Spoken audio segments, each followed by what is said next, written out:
Página 54 de 339. Economía de la Edad de Piedra, por Marshall Sahlins, 1974. Capítulo 2. El modo de producción doméstico. La estructura de la subproducción. Este capítulo gira en torno de una observación que está aparentemente en contradicción con la prístina opulencia, en cuya defensa acabo de poner todo mi empeño. Las primitivas economías eran subproductivas. La mayor parte de ellas, tanto de las agrícolas como de las preagrícolas, no parece aprovechar todas sus potencialidades económicas. La capacidad de trabajo está insuficientemente utilizada, no se usan los medios tecnológicos plenamente y los recursos naturales se dejan sin explotar. No se trata simplemente de que el producto de las sociedades primitivas sea bajo, sino más bien de un problema más complejo: la producción es baja en relación con las posibilidades existentes. Así entendida, la subproducción no es necesariamente incompatible con una primitiva opulencia. Todas las necesidades materiales de la gente pueden verse satisfechas con facilidad, aun cuando la economía se desarrolle por debajo de su capacidad. En realidad, lo primero es más bien una condición de lo segundo, dado lo modesto de las ideas de satisfacción que prevalecen localmente. El trabajo y los recursos no necesitan ser explotados al máximo. De cualquier manera, hay signos de subproducción provenientes de muchos sectores del mundo primitivo, y la primera tarea que se propone este trabajo es dar algún sentido a esas evidencias. Más que cualquier intento inicial de explicación, es el descubrimiento de esta tendencia, con más precisión, de varias tendencias relacionadas entre sí, propias de la acción económica primitiva, lo que a mi parecer tiene más importancia. Sugiero la posibilidad de que la subproducción forme parte de la naturaleza de las economías en cuestión, es decir, las economías organizadas por grupos domésticos y relaciones de parentesco. Dimensiones de la subproducción. 2.1. Subaprovechamiento de los recursos. La evidencia más importante en cuanto a la subexplotación de los recursos productivos nos llega de las sociedades de agricultores, en especial de aquellas que emplean el sistema de rozas. Tal vez sea esta una consecuencia de los métodos de investigación más que un dudoso privilegio especial de este tipo de subsistencia. Similares observaciones se han hecho respecto de las economías de caza y pastoreo, pero resultan anecdóticas en su mayor parte y no nos benefician tampoco con la mención de ninguna medida aplicable. Por otra parte, la agricultura basada en el sistema de rozas solo se presta a evaluaciones cuantitativas de la capacidad económica. En casi todos los casos que se han investigado hasta ahora, no muy numerosos todavía, pero sí de muchos lugares diferentes del planeta, en especial de los lugares donde las gentes no han sido confinadas a las reservas nativas, la producción real es sustancialmente inferior a las posibilidades del suelo. La agricultura basada en el sistema de rozas, de origen neolítico, es una práctica muy difundida actualmente en las selvas tropicales. Es una técnica que consiste en abrir un claro en la selva y cultivarlo.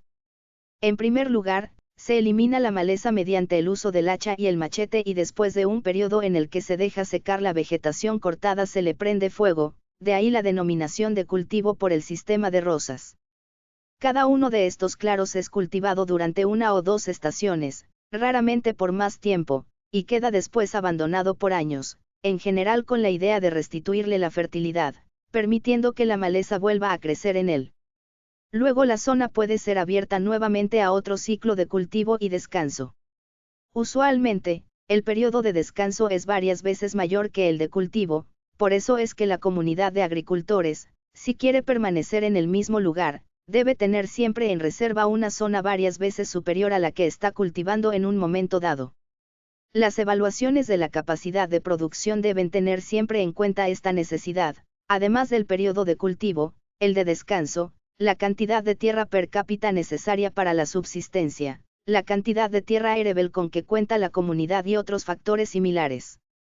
En la medida en que estas evaluaciones se preocupen por respetar las prácticas normales y usuales de los pueblos considerados, la estimación final de la capacidad no resultará utópica, es decir, que no considerará lo que podría hacerse si se eligieran libremente las técnicas, sino solo lo que podría hacer ese régimen de agricultura en el estado en que se encuentra. De todos modos, Hay incertidumbres que no pueden evitarse.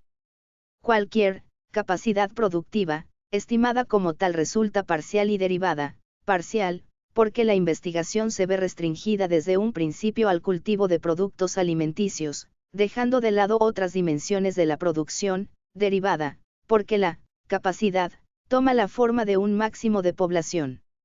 El resultado de la investigación nos dirá cuál es el número óptimo de personas que pueden ser mantenidas por los medios de producción existentes.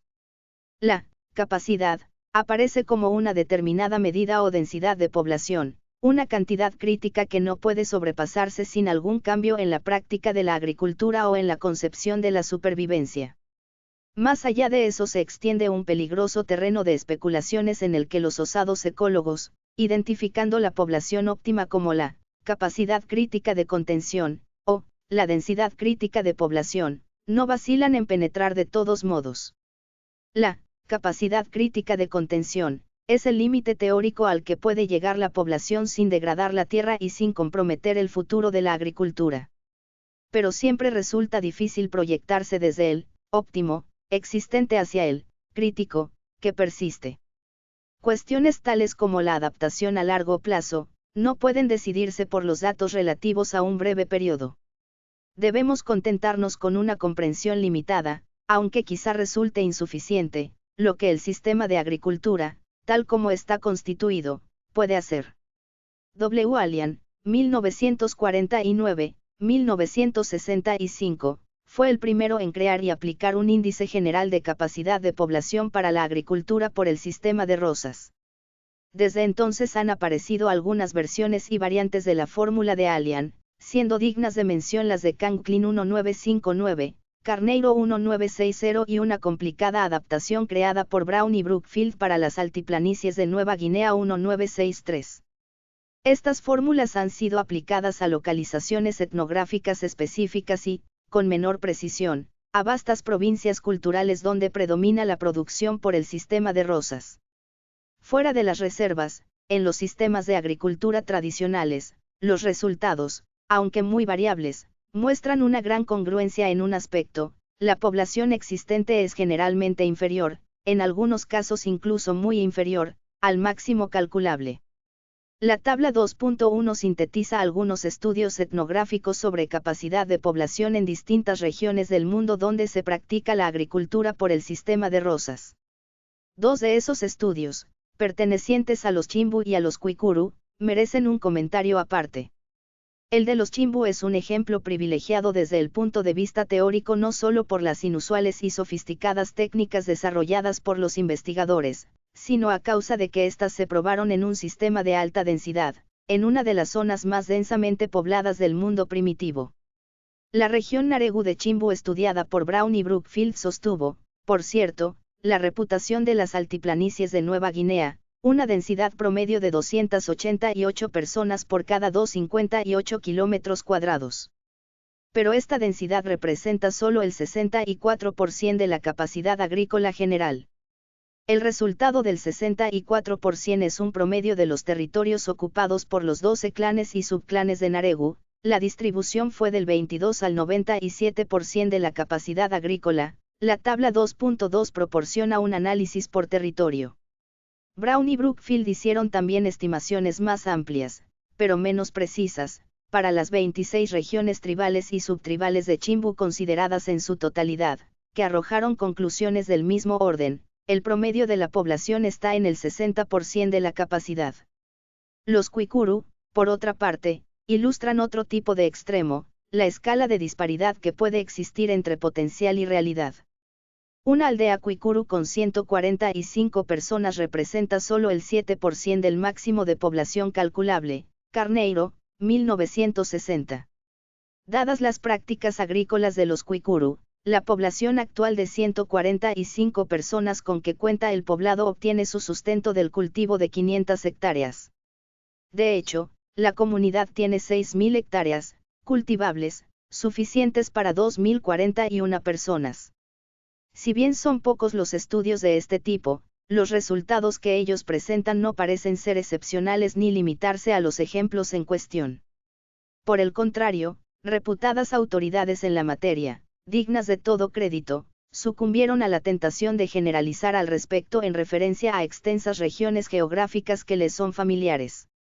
Carneiro, por ejemplo, proyectando la situación de Kwikuru, pero en una forma que presupone a sus habitantes en una posición holgada, considera que la agricultura tradicional de la zona selvática tropical sudamericana era capaz de sustentar poblaciones tribeñas del orden de las 450 personas, en tanto que la comunidad tipo a todo lo largo y ancho de esta extensa zona era solo de 51 a 150 personas. 1960. La selva congoleña del África, según Alian, estaba en apariencia subpoblada en amplias extensiones, muy por debajo de la aparente capacidad de sustentación de la tierra, según los tradicionales sistemas para su utilización, 1965, página 223. También de África Occidental, en particular Ghana antes del auge del cacao, informa Alian que, la densidad de población en la selva central estaba muy por debajo de los niveles críticos, página 228, CF páginas 229, 230, 240. J. E. Spencer vierte opiniones similares respecto de los cultivos por el sistema de rosas en el sudeste de Asia. Impresionado por la densidad desusadamente alta de las altiplanicies de Nueva Guinea, Spencer se inclina a suponer que, la mayor parte de las sociedades que emplean sistemas de cultivos de rosas operan por debajo de su potencial máximo en lo que concierne a su sistema de agricultura, 1966, página 16. Su interpretación resulta interesante. La baja densidad de población por zona está naturalmente asociada a muchos grupos que practican cultivos por el sistema de rosas a causa de su sistema social intrínseco. Esta tradición cultural no puede interpretarse en función de la capacidad de contención del terreno, ya que más que esa capacidad es el fenómeno social el que ha asumido el rol dinámico de controlar la densidad de la población. Spencer, 1966, páginas 15 a 16. Tomemos buena nota de este aspecto, al que dedicaremos más adelante una explicación más extensa. Spencer dice que la organización sociocultural no toma en cuenta los límites técnicos de la producción para obtener un producto máximo, sino que más bien impide el desarrollo de los medios de producción. Aunque esta posición se opone a cierta corriente del pensamiento ecológico, sin embargo, encuentra eco en varios etnógrafos de la subproducción. Según Turner 1957, en el caso de los Dembus son las contradicciones de los modos habituales de residencia y descendencia, unidos a una ausencia de centralización política, los que provocan la escisión de los poblados y la dispersión de la población, que siempre se encuentra en un nivel inferior a la capacidad agrícola. También Isikovic 1951, refiriéndose a los Lamet, y Carneiro 1968, hablando de los indios amazónicos, responsabilizan a la debilidad de la población por la indebida segmentación centrífuga. Entre las tribus de cultivadores parece que en general la intensidad del aprovechamiento del suelo es una resultante de la organización político-social. Volviendo a los factores técnicos y a su distribución, la agricultura por el sistema de rosas es una de las formas más importantes de producción entre las sociedades primitivas existentes, tal vez la forma predominante. Las investigaciones realizadas en distintas comunidades pertenecientes a diferentes zonas del mundo confirman que, fuera de las reservas nativas, el sistema de agricultura no aprovecha al máximo su capacidad técnica. En términos generales, extensas zonas de África, el sudeste de Asia y la parte de América del Sur ocupada por agricultores que realizan cultivos por el sistema de rosas se encuentran subexplotadas, según opiniones autorizadas. Es lícito deducir de esto que la forma predominante de la producción primitiva es la subproducción. La consecuente discrepancia entre la densidad de población y la capacidad agrícola, incluso donde la primera alcanza un exceso de 200 personas por cada 2,5 kilómetros cuadrados, suscita más de un apasionado interrogante teórico. ¿Qué interpretación dar a la inclinación popular a recurrir a la presión demográfica ejercida sobre los recursos para explicar la diversidad de desarrollos políticos y económicos que van desde la intensificación de la producción hasta la elaboración de la estructura patrilineal o la formación del Estado? En primer lugar, no es evidente que las economías arcaicas conozcan una tendencia a alcanzar, ya no a exceder, la capacidad de población que sus medios económicos le permiten. Por otra parte, es evidente que las explicaciones corrientes de tipo mecanicista acerca de las causas demográficas, o, inversamente, la inferencia de una presión de población, a partir de un efecto observado económico o político, son a menudo una sobresimplificación. En cualquier formación cultural determinada, la presión sobre el suelo no es en primera instancia una función de la tecnología y de los recursos, sino más bien del acceso de los productores a los medios de supervivencia que les resulten suficientes. Esto último es claramente la especificación de un sistema cultural, relaciones de producción y propiedad, normas de la tenencia de tierras, relaciones entre los grupos locales y otras muchas circunstancias. Excepto en el caso teórico e improbable de que las normas tradicionales de acceso y trabajo concordaran con una explotación óptima de la tierra, una sociedad podría experimentar presión de población, de varios tipos y en grados diferentes en densidades globales por debajo de su capacidad técnica de producción. Así, el umbral de la presión demográfica no es una determinación absoluta de los medios de producción, sino que es relativo a la sociedad en cuestión. Además, dependen también de las instituciones locales el modo como se experimenta a nivel organizativo esta presión, el nivel del orden social al cual se le comunica, así como también el carácter de la respuesta. Este punto está bien tratado en el estudio de Kelly acerca del problema, realizado en las altiplanicies de Nueva Guinea, 1968. De aquí que tanto la definición de presión social como sus efectos sociales pasan por el camino de la estructura existente. En consecuencia, cualquier explicación de los acontecimientos o desarrollos históricos, tales como la guerra o el origen del Estado, que ignore dicha estructura es teóricamente sospechosa.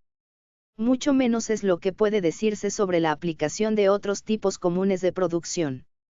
Hay quienes piensan que la caza y la recolección pueden no ser más intensivas que la agricultura por el sistema de rozas. Pero la interpretación de un subaprovechamiento de los recursos entre los cazadores reviste dificultades especiales, incluso dejando de lado la falta de evaluaciones viables. Por lo general, resulta imposible determinar si la aparente subproducción de un momento no representa una adaptación a largo plazo a los recurrentes periodos de escasez, años malos en los que solo resultaría posible mantener a una parte de la población actual en buenas condiciones. Resulta, pues, muy oportuna la siguiente afirmación de Richard Lee acerca de la subsistencia de los bosquimanos de Kuhn, ya que el periodo de la observación de campo abarcó el tercer año de una prolongada sequía, de las que no son muy frecuentes ni siquiera en el desierto de Kalahari, es imposible definir de una manera absoluta la abundancia. Sin embargo, un índice de abundancia relativa es el hecho de que una población acabe o no con todos los alimentos disponibles en una zona determinada. Según este criterio, el hábitat de la zona Doub de los bosquimanos abunda en elementos naturales. El alimento más importante es, sin duda, el fruto del mongomongo, mango. Aunque son muchas las decenas de miles de kilogramos de estos frutos que se cosechan y se consumen cada año, muchos miles más se pudren en el suelo por falta de recolección. Lee, 1968, página 33. Véase también páginas 33.35. Los comentarios de Woodburn sobre la actividad de caza de los Hadza tienen las mismas implicaciones. Ya he mencionado la excepcional abundancia de caza en esta zona, aunque los Hadza, tal vez del mismo modo que todas las demás sociedades humanas, no comen todas las especies. Animales que tienen a su disposición, rechazan el gato de Algalia, el lagarto, la serpiente y la tortuga de agua dulce, entre otros, consumen una gama desusadamente amplia de animales. A pesar de la gran cantidad de especies que pueden cazar y que son consideradas comestibles, los Hadza no matan un número exagerado de animales y es probable que incluso en la zona radicalmente reducida que ocupaban en 1960 no hubieran puesto en peligro la supervivencia de las especies en cuestión, aunque hubieran cazado más. Woodburn, 1968, página 52.